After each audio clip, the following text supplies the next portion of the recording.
வணக்கம் உறவுகளே, இந்த தம்பியை பாருங்கள். இந்த தம்பி செய்கின்ற உதவியை பார்த்தா நீங்களே பாராட்டுவீங்க. இந்த வீதியில் இந்த ஐயா சைக்கிளில் தள்ளி கொண்டு வர்றத திருத்துறதுக்கும் அவர்கிட்ட காசு இல்லைன்னு நினைக்கிறேன்னு பாருங்கள். இந்த தம்பி கேட்டு இதை எங்கே திருத்துற, இது என்ன நடந்ததுன்னு சொல்லி கேட்டு அது அவர் ஐயாவும் சொல்கிறாரு அங்கே தான் திருத்துறேன்னு சொல்லி, சரி வாங்க போவோம்னு சொல்லி அந்த தம்பியும் கூட்டிகிட்டு போகிறாரு. கூட்டிகிட்டு போனது மட்டும் இல்லாமல் இந்த ஐயாவுக்கு குடிக்கிறதுக்கும் சாப்பிட்றதுக்கும் பாருங்க கொடுக்குறாரு.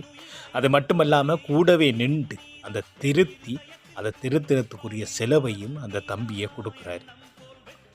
பாருங்கள், கூடவே நின்று இந்த ஐயாட சைக்கிளில் திருத்தி கொடுத்து அதுக்குரிய செலவையும் அந்த தம்பி கொடுக்குறாரு. உண்மையிலேயே பெரிய ஒரு மனசு தான் இந்த தம்பிக்கு, பாராட்டியாக வேணும். பாருங்கள், அந்த தம்பி அதை பார்த்துட்டு எத்தனையோ பேர் கடந்து போயிருப்பாங்க. அந்த தம்பி பார்த்துட்டு அதை கடந்து போகாமல் பாருங்கள் நின்று அதுக்குரிய செலவையும் கொடுத்து திருத்தி கொடுத்துட்டு போகிறாரு. நன்றிகள் தம்பி, வாழ்த்துக்கள், பாராட்டுக்கள். உண்மையிலேயே தங்கமான மனசு உங்களுக்கு.